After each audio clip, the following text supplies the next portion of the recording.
Assalamualaikum warahmatullahi ta'ala wabarakatuh.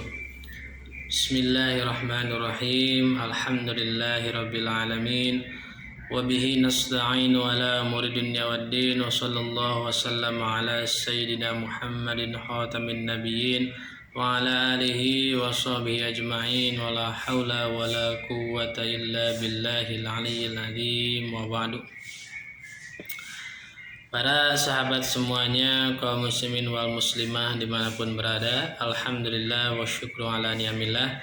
Pada kesempatan kali ini insyaallah kita akan melanjutkan kembali kajian kita, kajian ilmu tauhid ya.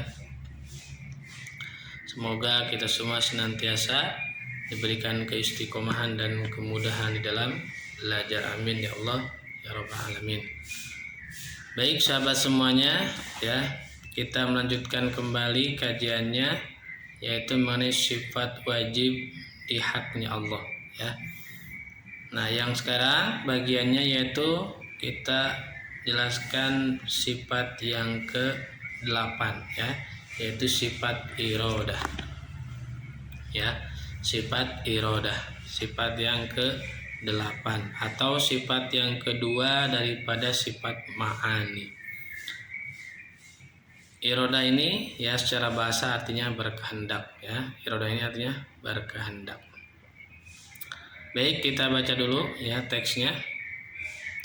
Wajibu bihaqi ta'ala al-irodah wa hiya sifatun qadimatun qaimatun bidzati ta'ala yukhassisu bihal mumkina bil wujudi aw bil adam bila akhiri ya. Baik, kita artikan ya, dan wajib hukumnya. Nah, wajib di sini ya saya ingatkan kembali adalah wajib menurut hukum akal ya, wajib indal akli ya, yaitu ma yatasawwaru fil akli adamuhu ya, sesuatu yang tidak bisa diterima oleh akal ketiadaannya ya. Jadi ketiadaannya perkara tersebut ya tidak bisa diterima oleh akal, jadi harus ada ya, yang disebut dengan wajib akli. Nah jadi sifat irodah ini wajib ya, ada pada diri, ada pada zatnya Allah gitu ya, ada pada zatnya Allah, harus. Sehingga kalau tidak ada ya, artinya sifat irodah tidak ada pada zat Allah, maka akal kita tidak bisa menerima ya. Baik, sifat irodah itu adalah ya sifat yang qadimah, yang langgeng, yang kekal, yang berada pada zatnya Allah ya. Yukhassisu bihal mungkin ya, yang mana dengan sifat irodah Allah ini ya, dengan sifat irodah ini Allah mengkhususkan ya, menentukan terhadap semua makhluknya ya. Jadi dengan sifat irodah ini Allah menentukan atau mengkhususkan kepada setiap makhluk. Jadi yang dimaksud mungkin di sini adalah makhluk ya, semua ciptaannya. Ditentukan dengan apa? Bil wujud, bil adam, bil goni ya, bil faqri ya, dan lain sebagainya ya. Dikhususkan, ditentukan terhadap makhluknya dengan wujud atau dengan adam, tidak ada ya. Contoh misal ya kita ya, kita sebelum dilahirkan ya itu tidak ada ya, sebelum dilahirkan itu tidak ada. Nah sebelum dilahirkan ya, misal saya aja contoh ya, saya misal dilahirkan tahun 1995 ya. Nah berarti sebelum saya dilahirkan, saya itu posisinya masih ihtimal ya, mungkin saja saya itu diciptakan, mungkin juga tidak ya, mungkin saja saya itu ada, mungkin juga saya itu tidak ada. Nah kemudian ya, ternyata saya itu ya ditentukan oleh Allah ya, dikhususkan, ditahsis ya dengan sifat iradahnya Allah, bahwa saya itu harus ada, bahwa saya itu akan ada, bahwa saya itu akan diciptakan. Nah, maka lahirlah saya ke bumi, ya, ke alam dunia, maka ditentukannya saya, ya, yang asalnya bisa ada, bisa tidak ada, bisa wujud, bisa ada, bisa diciptakan, bisa tidak, yang akhirnya saya ditentukan diciptakan ada. Nah, itu adalah peran daripada sifat irodah, ya. Jadi Allah menentukan saya bahwa pada tahun sekian 1995 misalnya, saya itu ada, saya itu diciptakan, saya itu dilahirkan ke alam dunia, ya. Baik. Kemudian awabil adam, atau ditentukan dengan ketiadaannya, ya, ditentukan dengan ketiadaannya. Misal yang barusan aja, ya, saya misal tadi dilahirkan tahun 1995. Nah, berarti pada tahun sebelumnya, ya, saya itu masih ihtimal, ya, mungkin ada, mungkin tidak ada, mungkin diciptakan, juga mungkin tidak diciptakan. Nah, ternyata pada tahun 1990 saya itu tidak ada, ya. Saya itu tidak ada karena saya memang belum dilahirkan, karena saya memang belum diciptakan.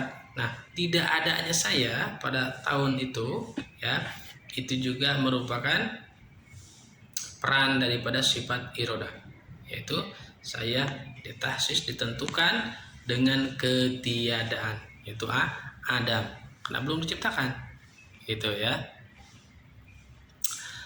Atau dengan, ya, berikutnya dengan kekayaan dan kefakiran, ya. Allah menentukan makhluknya dengan kekayaan ataupun kefakiran. Misal, ya,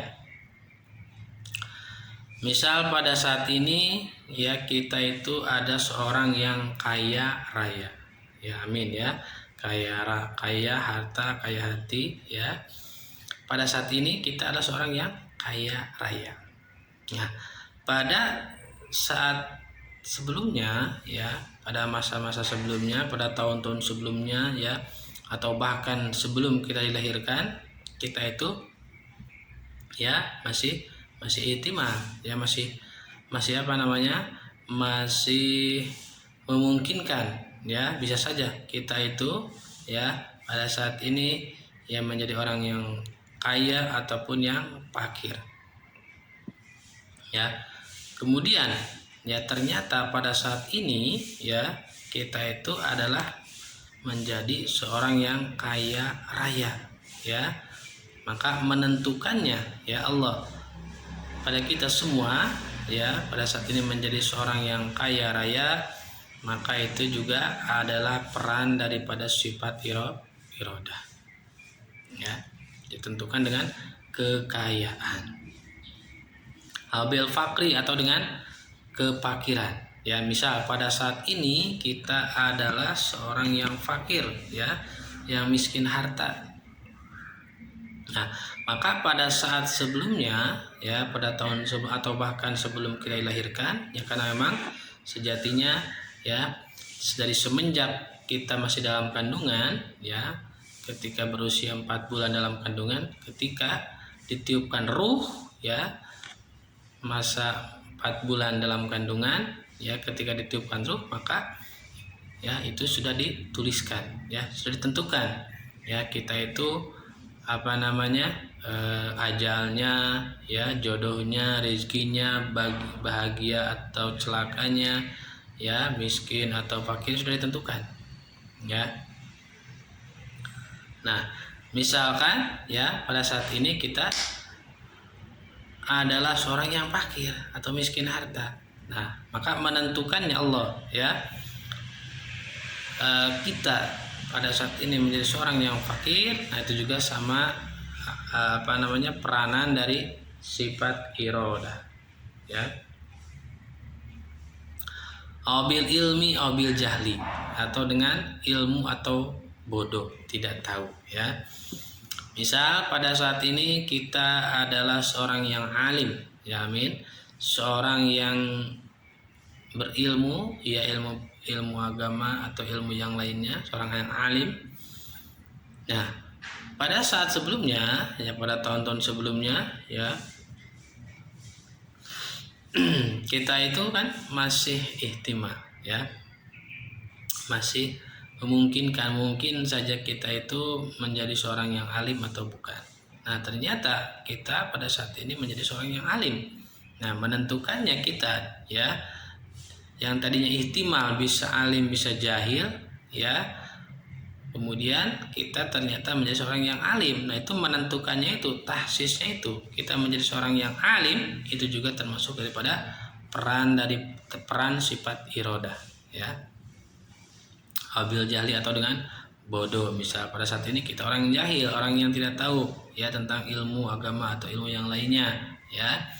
Nah, pada saat sebelumnya maka itu juga sama, kita masih memungkinkan, masih ihtimal, ya pada saat sebelumnya atau pada tahun-tahun sebelumnya atau bahkan ya tadi saya sebutkan dari semenjak dalam kandungan kita masih ihtimal mungkin menjadi seorang yang alim atau jahil.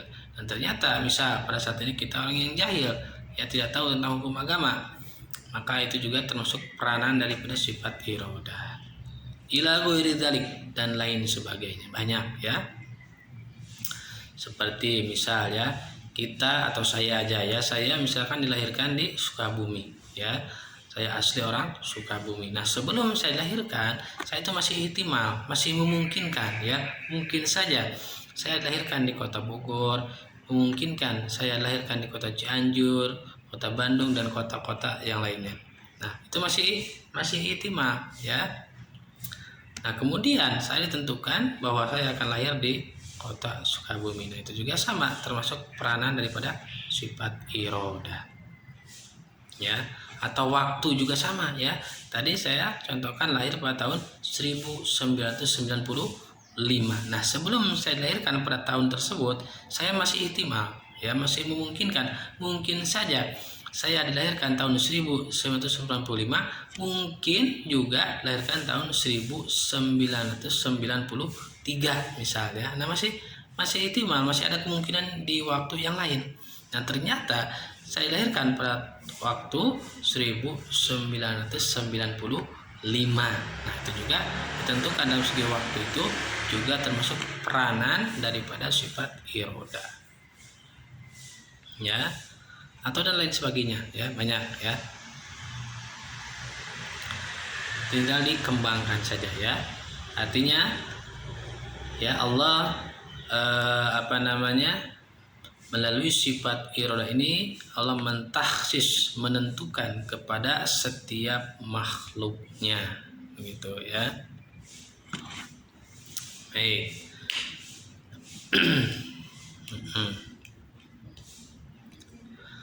Kemudian ya wadiduha al-karoha. Sekarang lawannya ya. Lawan daripada sifat irodah apa? Yaitu al-karoha, terpaksa ya. Terpaksa atau tidak berkehendak. Nah, mustahil ya, berarti al-karoha ini sifat yang mustahil. Nah, mustahil bagi Allah ya itu al-karoha, ada keterpaksaan. Ya, mustahil. Maya tasarruf fil akli wujud tidak bisa diterima akal keberadaannya. Jadi sifat al-karoha ini ada pada Allah, ada pada zat Allah, itu tidak bisa diterima oleh akal. Jadi akal tidak menerima kalau Allah itu ada keterpaksaan. Ya. Baik. Jadi lawannya atau sifat mustahilnya adalah al-karoha. Jadi Allah ya wajib bersifat irodah, artinya berkehendak atau maha berkehendak. Mustahil Allah karoha ya, tidak berkehendak atau terpaksa, ada keterpaksaan ya. Baik, itu sifat yang wajib dan mustahil lawannya. Sekarang dalilnya apa? Dalil wajib sifat irodah. Wa dalilu ala dzalika annahu law kana karihan lakana azizan wa qawnu azizan muhalun ya. dalilnya, dalil akli yang dimaksud ya. Jadi ya yang didahulukan adalah dalil akli ya, baru nanti dilengkapi diperkuat dengan dalil nakli ya. Nah, dalil aklinya adalah yaitu ya, laukana karihan, seandainya Allah itu karihan, terpaksa, ada keterpaksaan ya terhadap semua makhluknya, terhadap semua afalnya ya, ada keterpaksaan pada zat Allah, lakana azizan, maka berarti Allah itu lemah ya, karena ketika ada keterpaksaan ya, maka di situ ada kelemahan ya. Jadi kalau Allah terpaksa tidak berkehendak berarti Allah itu lemah ya. Sedangkan Allah itu lemah adalah muhalun, mustahil ya, mustahil kalau Allah lemah ya. Karena kalau Allah lemah, lam yujad syai'un min hadhil makhluqat ya, ini sudah terbantahkan oleh dalil sifat kudrah ya. Jadi kalau Allah lemah, mustahil ya, karena tidak akan ditemukan semua makhluk ya, tidak akan ada ya, karena Allah lemah ya, lemah, tidak bisa menciptakan langit, bumi, yes, dan seisinya, manusia, jin, malaikat, hewan, dan semuanya ya, karena Allah lemah. Nah, dan ternyata alam dunia ya, langit dan seisinya, bumi ya, manusia, hewan, jin, malaikat, semuanya ada. Nah, berarti itu menunjukkan bahwa Allah itu kuasa, bahwa Allah itu tidak lemah ya. Nah, aziz ini kan lawan kata daripada kudrah ya, mustahil, lawannya dari kudrah adalah aziz, lemah ya. Baik. Nah, jadi memang kudrah dan irodah ini memang hubungannya dekat ya, hubungannya dekat sekali ya. Seperti tadi Allah ya melalui sifat irodah mentakhsis, menentukan makhluknya dengan ada ataupun tidak ada dan lain sebagainya ya. Misalkan tadi saya sebelum diciptakan ya, saya masih ihtimal ya, mungkin diciptakan, mungkin tidak ya, mungkin diadakan, mungkin ditiadakan. Nah, kemudian ditentukanlah ditentukan oleh Allah melalui sifat itu bahwa itu akan ada, bahwa itu akan diciptakan. Nah, menentukannya itu adalah peranan daripada sifat iroda. Kemudian dilahirkanlah saya pada tahun sekian. Nah, dilahirkannya saya, diciptakannya saya, itu adalah sifat kudrah, peranan dari sifat kudrah ya, gitu ya. Jadi adanya saya, diciptakannya saya ya, diciptakannya saya nih ya pada tahun sekian, adanya saya itu adalah hasil dari pada sifat kudrah, peranan dari sifat kudrah. Dan ditentukannya saya bahwa saya itu akan ada, akan diciptakan, itu adalah sifat irodah ya, gitu ya. Karena kan kudrah itu ta'aluk ijad dan ibdad, ijad dan idam ya, ta'aluk ijad dan idam. Kudrah artinya hubungannya, ta'aluknya adalah ta'aluk ta'sirnya begitu ya, ta'aluk ta'sirnya ijad dan idam, mengadakan dan mentiadakan, mengadakan makhluk dan mentiadakan makhluk, itu ta'aluk ta'sir sifat kudrah. Kalau ta'aluk ta'sir sifat irodat adalah ta'aluk tahsis, menentukan apa ya, dengan wujud, dengan ada, ditentukan dengan ada dan tidak adanya. Jadi makhluk ya ditentukan dengan ada dan tiadanya, atau dengan apa tadi, miskin, kaya, ilmu, jahil ya, kemudian waktu juga, tempat, semuanya ya, itu ta'aluknya ta'aluk sifat irodah, ta'aluk taksir, menentukan Allah pada makhluknya, itu sifat irodah. Jadi ta'aluknya ta'aluk taksir ya, sifat irodah. Kalau sifat kudrah ta'aluknya ta'aluk ijad dan idam, mengadakan dan meniadakan ya, itu. Jadi kalau dianalogikan ya, kalau irodah itu rencana, kalau kudrah itu action atau eksekusinya begitu ya. Seperti kita berencana pada saat ini ya, kita mau makan. Nah, kita mau makan ya ditentukan ya. Jadi kita rencana nih, kita mau makan. Kemudian kita mulai makan dengan menyuapkan nasi ke mulut, itu adalah kudro. Jadi menentukan kita mau makan itu iroda, masuknya nasi ya aksi ya, eksekusi kita memasukkan nasi ke mulut kita itu kudro ya. Jadi iroda itu rencana, kudro itu adalah action ya, pelaksanaan begitulah ya, pelaksanaan ya. Jadi iroda wacana ya, kudro pelaksanaan, implementasi begitu ya. Jadi kudro ini ya sesuai dengan iroda, ala wibkil iroda, sesuai dengan ya jadi action ini, kudro ini ya, Allah ini afalnya atau eksekusi aksinya itu, kudronya itu sesuai dengan iroda, ala wibkil iroda, sesuai dengan yang dikehendaki oleh Allah ya. Jadi afal Allah ya itu sesuai dengan kehendaknya. Jadi kudro Allah sesuai dengan irodah begitu ya. Baik. Jadi irodah dulu baru kudro itu kalau secara umpama kita aja ya. Jadi irodah kemudian kudro, wacana action ya, rencana pelaksanaan ya.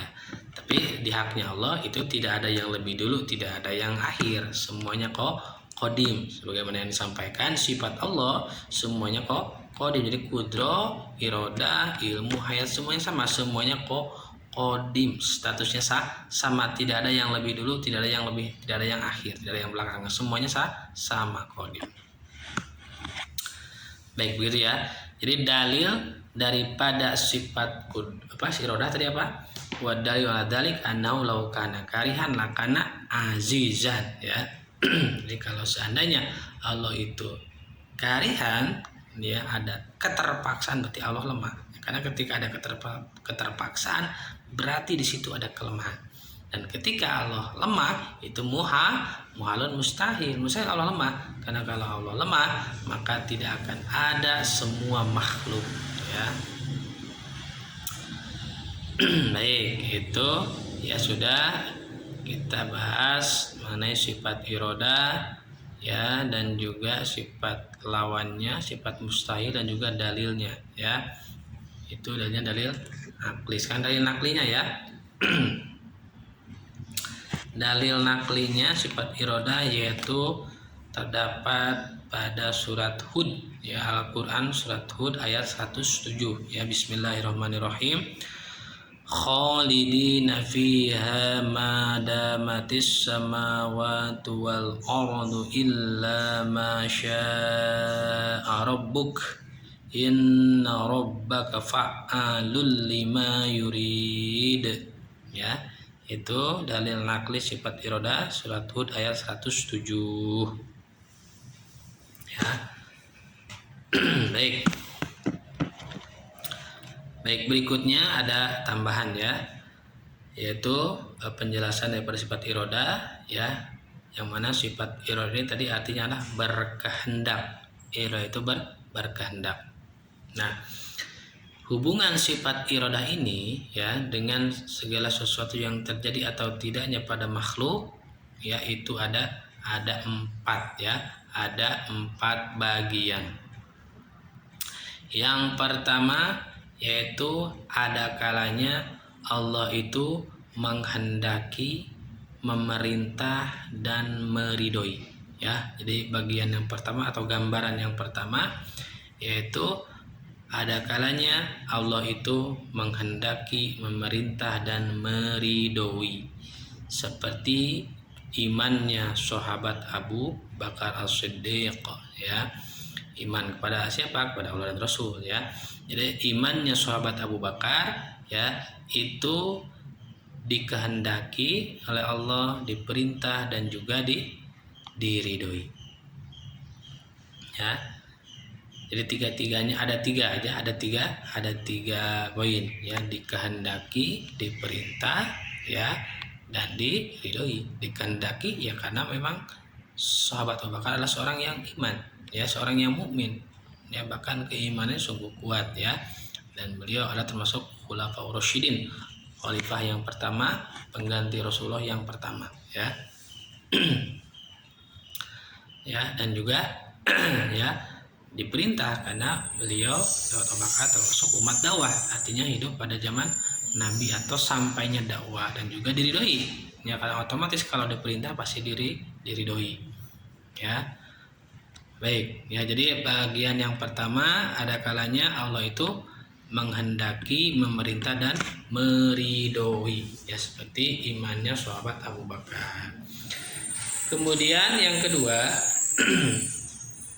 Allah itu ada kalanya ya tidak menghendaki, tidak memerintah dan tidak meridhoi. Jadi ketiga-tiganya tidak menghendaki, tidak memerintah dan tidak meridhoi. Seperti apa contohnya? Seperti kufurnya sahabat Abu Bakar, ya. Seperti kufurnya sahabat Abu Bakar itu tidak dikehendaki, tidak diperintah dan juga tidak diridhoi. Ya, tidak dikehendaki, makanya tidak terjadi. Karena pada buktinya ya realitanya sahabat Abu Bakar adalah seorang yang mukmin, ya.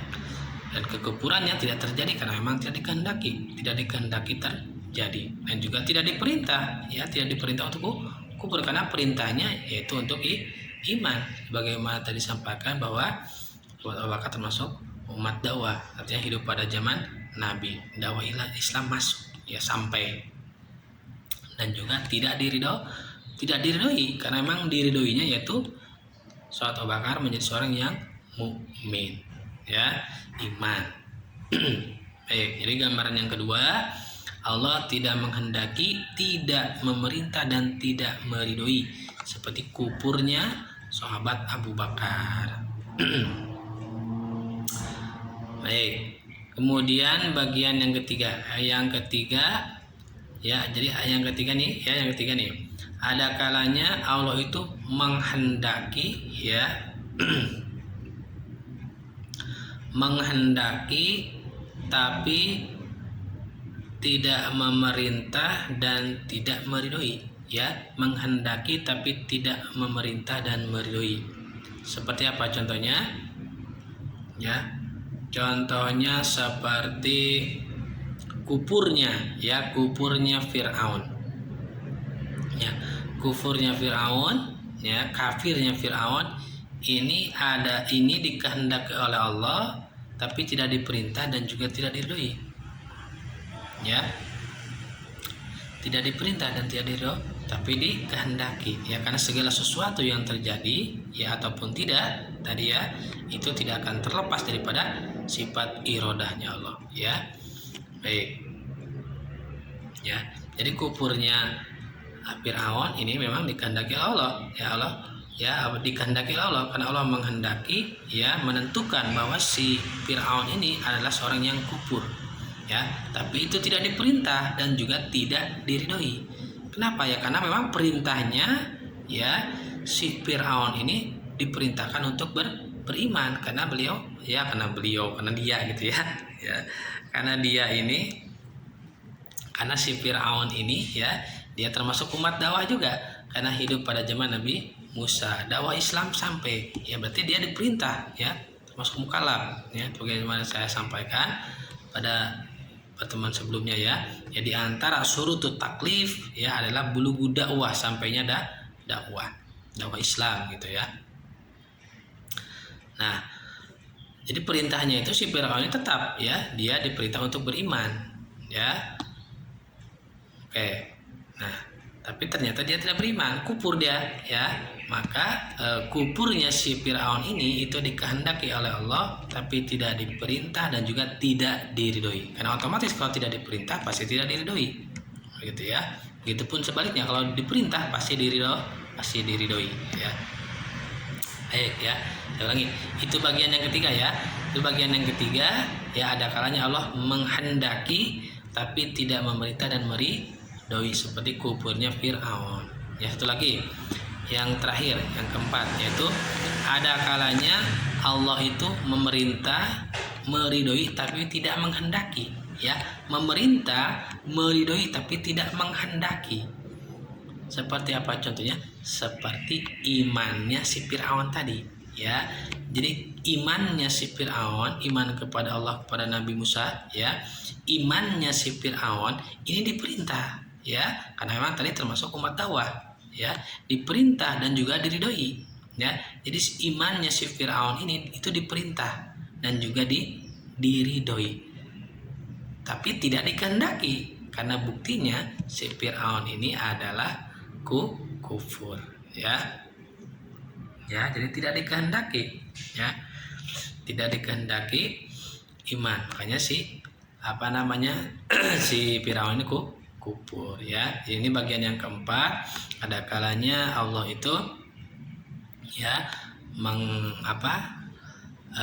memerintah, yang keempat, ya, memerintah, meridhoi tapi tidak menghendaki, ya, seperti imannya si Firaun tadi, ya. Baik, jadi itu hubungannya sifat iroda terhadap sesuatu yang terjadi ataupun tidak pada makhluk ada empat bagian tadi, ya. Yang pertama, ada kalanya Allah menghendaki, memerintah dan meridhoi seperti imannya sahabat Abu Bakar, ya. Yang kedua, itu ada kalanya Allah tidak menghendaki, ya, tidak memerintah dan tidak meridhoi seperti kufurnya sahabat Abu Bakar, ya. Kemudian yang ketiga, ada kalanya Allah menghendaki tapi tidak memerintah dan tidak meridhoi seperti seperti kufurnya Fir'aun, ya, menghendaki tapi tidak memerintah dan tidak meridhoi seperti kufurnya Fir'aun tadi. Yang terakhir, yang keempat, ya, ada kalanya Allah itu, ya, memerintah, meridhoi tapi tidak menghendaki, yaitu seperti imannya Fir'aun, ya. Baik, ya, alhamdulillah, itu penjelasan atau pembahasan tentang sifat iroda, sifat yang ke-8 atau sifat kedua daripada sifat mani, ya. Baik, alhamdulillah, insyaallah nanti kita lanjutkan pada part selanjutnya, pada video selanjutnya. Mudah-mudahan kita semua sehat selalu, ya, dan juga semoga kita semua tetap istiqomah dalam belajar, begitu, ya. Baik, ya, sekian, ya. Mohon maaf bila ada kesalahan. Wallahu alam bishawab, ya. Wassalamualaikum warahmatullahi wabarakatuh.